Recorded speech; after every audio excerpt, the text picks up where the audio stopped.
Cool. So starting this week, the oil giant ExxonMobil will no longer have a home on the Dow Jones. Amazing. Not only are big oil companies like Exxon destroying the planet, but they're no longer sound investments. Today, economist Dean Baker is back on the program to give us the details. What does this mean exactly? Dean is the co-founder of the Center for Economic and Policy Research. His areas in research include housing and macroeconomics, intellectual property, Social Security, Medicare, and European labor markets. Get one of his books. Rigged: How Globalization and the Rules of the Modern Economy Were Structured to Make the Rich Richer is one I highly recommend. His blog, Beat the Press, provides commentary on economic reporting. Dean, thanks so much for joining us today. Thanks a lot for having me on. Before I get into Exxon and the Dow, I just wanted to make a comment. I caught the end of your segment about the NBA players, and I just want to say, how much I really admire those guys, because it is so hard for these guys to make it to the top. I mean, they start when they're little kids. They play round the clock. They struggle. And the very, very lucky ones, after many, many years of hard work, get in the NBA. Most of them just have 2, 3, 4 years. This is the absolute peak of their career. And that these men were willing to risk everything and say, look, we're not going to play, and force the NBA to back down. That really was very impressive. So anyhow, sorry. No, don't be sorry. That's good, and I love the context that you bring to that. The fact that they're risking everything to do this, and it's good. The moment is here, right? The moment in history is here. Yeah, no, it is incredible. But ExxonMobil, just hearing that Exxon was kicked off the Dow, that is also incredible. It sounds like good news. Can you talk about what it means exactly? Well, what it means most immediately, it's largely symbolic. The Dow is this construct. It goes back, I think, to around 1900, thereabout. I won't swear to the exact date, but the idea was, this was Dow Jones, which owns Wall Street Journal, or did own Wall Street Journals, that they said, we need an index to sort of capture what the market does. So they took the 30 biggest companies and they said, okay, they're in the index. And they've changed them through time. There are companies that were in the index years ago that no longer exist. Others have merged, that sort of thing. So companies go in and out, and they add big ones when they come along. And in this case, they're throwing out a big one.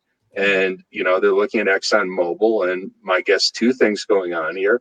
ExxonMobil is not as big. It's still a huge company, but it's not, it's much smaller than, say, Google, or at least in terms of revenue, Google or Apple, the tech companies. The other thing is probably as a PR thing. They don't want to be associated with a big fossil fuel company. So this is a really good thing to see. And it is part of a larger story that fossil fuels are declining importance to the economy, which doesn't mean they still don't employ a lot of people. They do.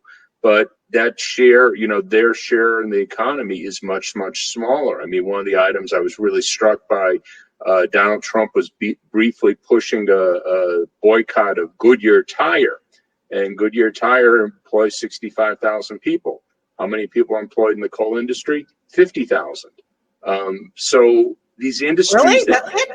That's it. Yes. No. And again, I'm sympathetic to coal miners who lose their jobs and may never have a comparable job. But the reality is there just are not that many of them.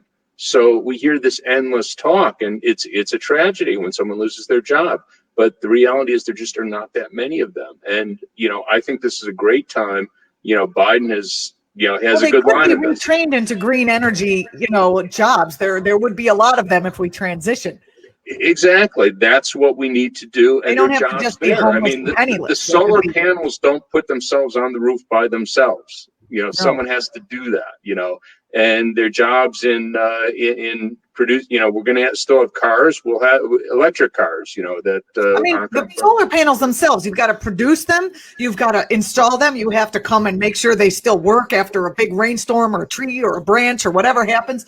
There is a lot of work there, not to mention windmills and all the other sort of, there's jobs.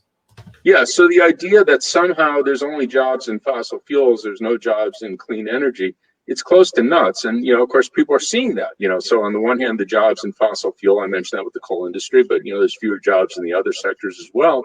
And people are being employed in the solar and the clean energy sectors, and people see they have jobs. Their neighbors, their friends see they have jobs. And, that's really where we have to go. And this is a great chance. I like the philosophy, kick them when they're down. Let's Yeah.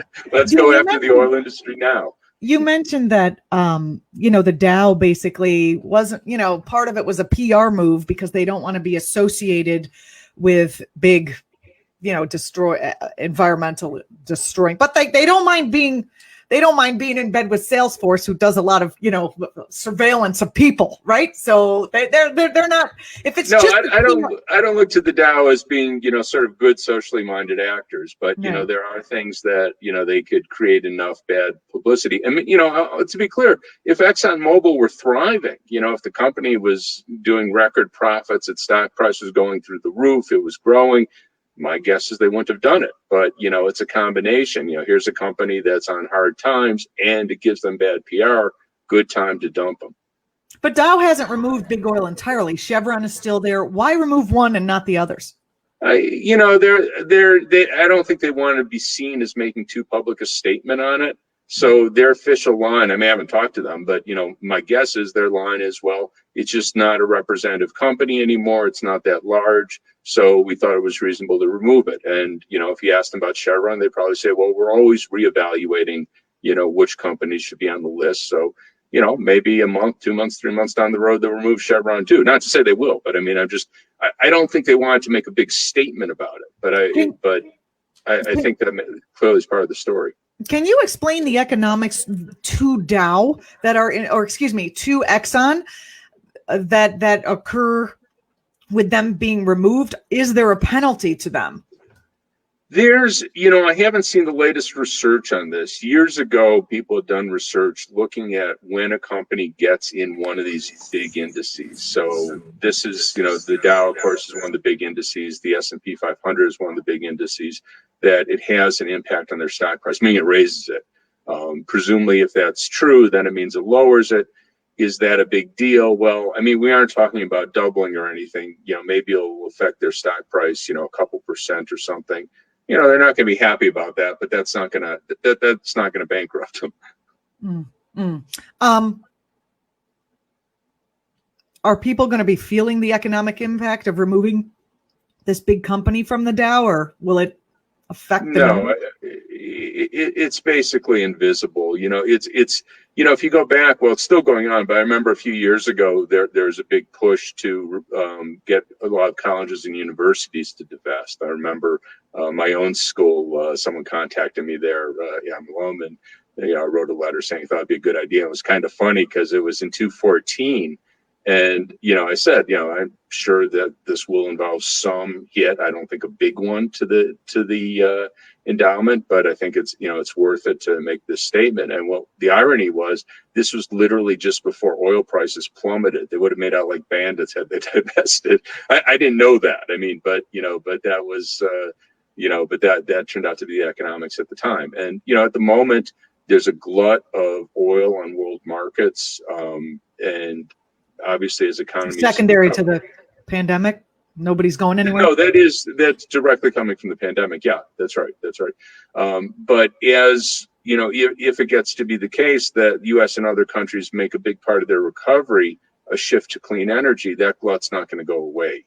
So that would mean not only does Exxon have problems today, it'll have problems in 2021, 2022, basically from here on out, because oil demand is not going to grow. And do you see that, despite Trump's desire to cripple the green energy sector, do you see any hope for growth there?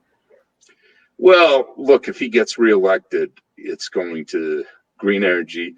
It's not going to go away, but, he is actively trying to sabotage green energy, actively trying to promote fossil fuels. It's as though he sees it as a positive good to destroy the planet. I don't think he has any vision. I think he just sort of thinks fossil fuel good, green energy bad. But in any case, he'll try to hamper it. The economics are such that you're going to continue to see a shift to green energy, even if Trump is reelected, but it will go much, much more quickly if you have a Biden administration that openly supports it. We're speaking with Dean Baker, the co-founder of the Center for Economic and Policy Research and the writer of the blog Beat the Press. Dean, thanks for your weighing in on this topic. I'd like to switch gears a bit and talk about the current coverage of the market, given the fact that the market is going up and people on the streets are suffering? How do you see the reporting on the market? Are they covering this disparity, and are they saying who cares, or what's happening?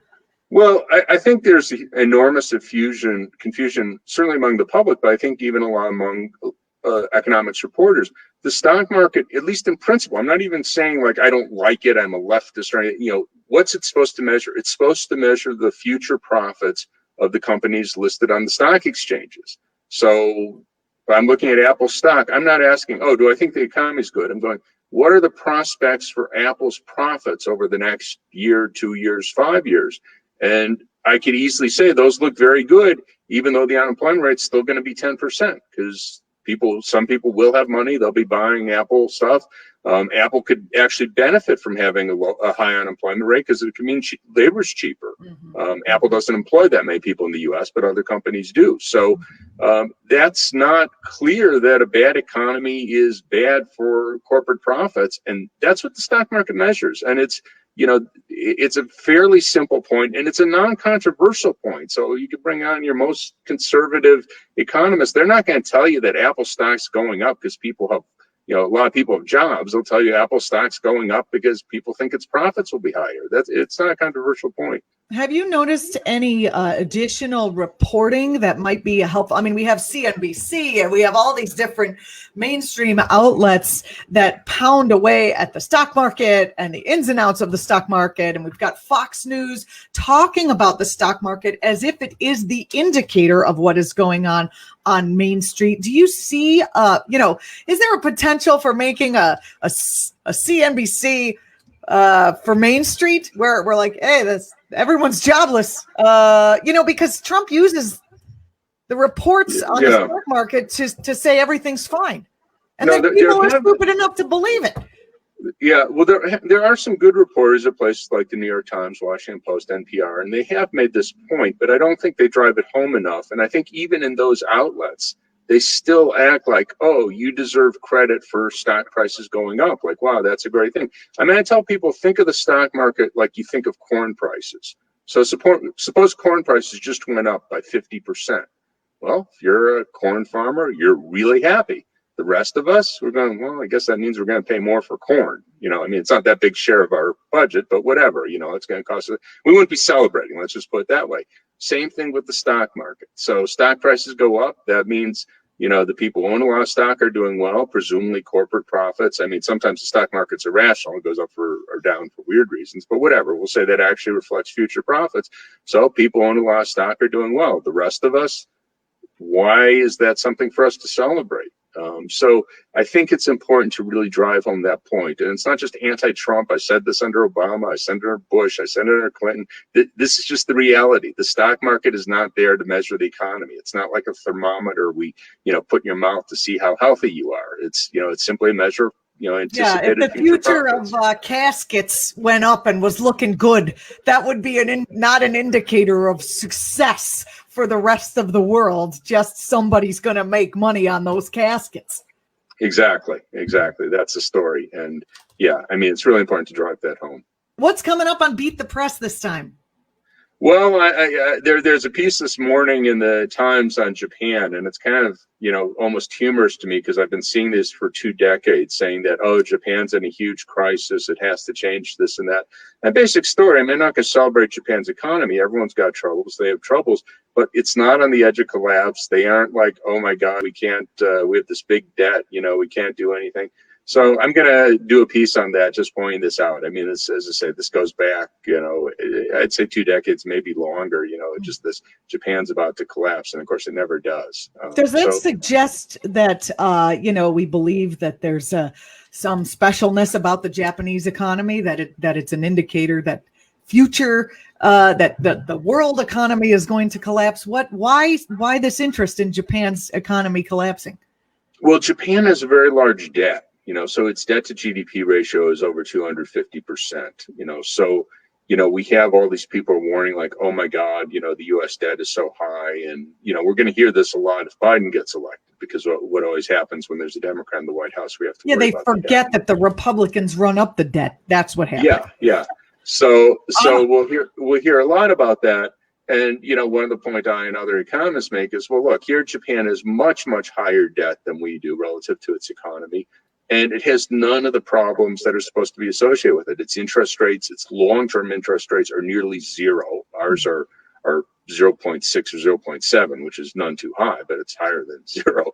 And it has no problem with inflation. Inflation rate, it's been trying to raise its inflation rate. So those are the problems you would ordinarily associate with a large debt, that it has high interest rates and or high inflation. And neither of those are true with Japan. So there's a real effort to say, oh, but they have all these problems and it's going to happen next year, so it hasn't hit them yet, but it's just about to hit them. And then you go, well, no, it's not hitting them. There's no evidence it's going to hit them. And you're just creating this phony scare story. And, I think a lot of it is, I won't comment on the individual reporter, I don't know, but I think much of it is motivated by this idea that, oh, you better not do this or you'll end up like the big trouble Japan's in.